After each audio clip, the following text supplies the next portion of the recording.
പ്രാചീന കാലം മുതൽക്കേ യാത്രകൾ മനുഷ്യൻ്റെ ഒഴിച്ചുകൂടാനാവാത്ത ഒരു കാര്യമാണ്.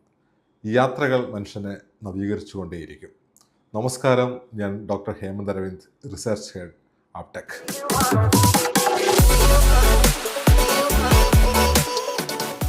ഇന്ന് നമ്മൾ സംസാരിക്കാൻ പോകുന്നത് യാത്രകൾ, മനോഹരമായ യാത്രകൾ. പക്ഷേ ഈ യാത്രകൾ പ്രത്യേകിച്ചും ഹിൽ സ്റ്റേഷൻസിലേക്കോ അല്ലെങ്കിൽ മലയോര മേഖലകളിലേക്കൊക്കെ പോകുമ്പോൾ നമ്മൾക്കുണ്ടാകുന്ന ചെറിയൊരു ബുദ്ധിമുട്ടുണ്ട്.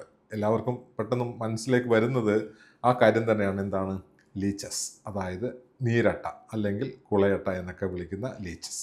അപ്പോൾ ഇവ നമുക്കുണ്ടാക്കുന്ന ബുദ്ധിമുട്ടുകൾ ചില അവസരത്തിൽ വളരെ വലുതാണ്. പ്രത്യേകിച്ചും മഴക്കാലത്തും അല്ലെങ്കിൽ ഈർപ്പമുള്ള കാലഘട്ടങ്ങളിലൊക്കെ ഇത്തരത്തിലുള്ള വിനോദ കേന്ദ്രങ്ങളിലേക്ക് നമ്മൾ യാത്ര ചെയ്യുമ്പോൾ, പ്രത്യേകിച്ച് ഗവി പോലെയുള്ള അല്ലെങ്കിൽ അങ്ങനെയുള്ള മൂന്നാർ പോലെയുള്ള സ്ഥലങ്ങളിൽ, അതേപോലെ അല്ലെങ്കിൽ അങ്ങനെയുള്ള ട്രക്കിംഗ്, ഓഫ് റോഡ് ട്രക്കിങ്സിലൊക്കെ പോകുമ്പോൾ നമ്മൾ നേരിടുന്ന പ്രധാന പ്രശ്നം ഈ അട്ട തന്നെയാണ്. അപ്പോൾ ഈ അട്ടയെപ്പറ്റി ചില കാര്യങ്ങളാണ് നമ്മൾ ഇന്നത്തെ എപ്പിസോഡിൽ സംസാരിക്കുന്നത്. ഈ അട്ടവർഗം എന്ന് പറയുന്നത് ഏകദേശം 500-ലധികം സ്പീഷീസ് നമ്മുടെ ഈ ലോകത്തെല്ലാം കൂടെയുണ്ട്. അപ്പോൾ ഇവയ്ക്ക് വളരെ പ്രത്യേകതയുള്ളതെന്ന് വെച്ചാൽ ഇവയുടെ സ്വഭാവം. ഇവ കാർണിവോറസുകളാണ്. അതായത് നമ്മൾ മാംസം കഴിക്കും, അല്ലെങ്കിൽ ചെറിയ ജീവികളെ കഴിക്കും. സസ്യങ്ങളെ കഴിക്കുന്നതിനേക്കാളും കൂടുതൽ അവ കഴിക്കുന്നത് മാംസഭുക്കുകളാണ്. അതുകൊണ്ടാണ് കാർണിവോറസ്. പക്ഷേ ഇവ അത് മാത്രമല്ല, ഇവയെ ട്രൈവോറസ് എന്ന് വിളിക്കും. അതായത് ഇവ അഴുകിയ ഇലകളും ഒക്കെ കഴിക്കുന്ന ഒരു ജീവിവർഗം കൂടെയാണ്. അപ്പോൾ ഇവ പ്രധാനമായിട്ടും ബ്ലഡ് സക്കേഴ്സ് എന്ന കാറ്റഗറിയിലാണ് അറിയപ്പെടുന്നത്.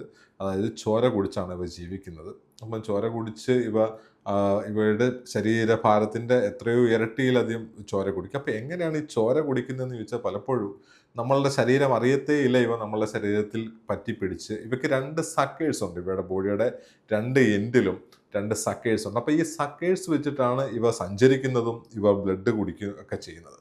അപ്പം ഇവ നമ്മുടെ ദേഹത്തിലേക്ക് പറ്റിക്കഴിഞ്ഞാൽ ഇവയുടെ ഹുക്കുകൾ പോലെയുള്ള, ഇവയുടെ വിരലുകൾ എന്നൊക്കെ നമുക്ക് പറയാവുന്ന തരത്തിലുള്ള ആ ഒരു ഓർഗൻ എന്ത് ചെയ്യും? ചില ആൻറ്റികൊയാഗുലൻസ് അല്ലെങ്കിൽ ചില അനസ്തെറ്റിക് പോലെയുള്ള ചില കെമിക്കലുകൾ നമ്മുടെ ശരീരത്തിലേക്ക് കടത്തിവിടുകയും നമ്മൾ അറിയത്തുകൂടിയില്ല ഇവയുടെ സക്കേഴ്സ് നമ്മുടെ ബോഡിയിലേക്ക് ആഴ്ന്നിറങ്ങുന്നത്. അങ്ങനെ ഇറങ്ങിയിട്ടാണ് ഇവ എന്ത് ചെയ്യുന്നത്? രക്തം കുടിച്ച് വിയർക്കുന്നത്. അപ്പോൾ ഇന്ന് ഞാൻ പറയാൻ പോകുന്നത് ഇങ്ങനെയുള്ള ലീച്ചസിൻ്റെ സ്വഭാവം, അവയുടെ നേച്ചർ എന്ന് പറയുന്നത്, ഇവ ശ്വസിക്കുന്നത് അവയുടെ ലങ്സിൽ കൂടെയല്ല, അല്ലെങ്കിൽ അവയ്ക്ക് സാധാരണ രീതിയിലുള്ള ജീവികൾക്കുള്ള ഒരു റെസ്പിറേറ്ററി സിസ്റ്റം അല്ല അവയ്ക്കുള്ള. അവയുടെ ശരീരത്തിൻ്റെ അല്ലെങ്കിൽ സ്കിൻ സർഫസിലെ സെല്ലുകളിൽ കൂടെയാണ് അവ ശ്വാസം എടുക്കുന്നത്. അപ്പോൾ ഇങ്ങനെയുള്ള ലീച്ചസിനെ എങ്ങനെ നമുക്ക് കൺട്രോൾ ചെയ്യാം എന്നുള്ളതാണ് നമ്മൾ അടുത്ത എപ്പിസോഡിൽ സംസാരിക്കുന്നത്.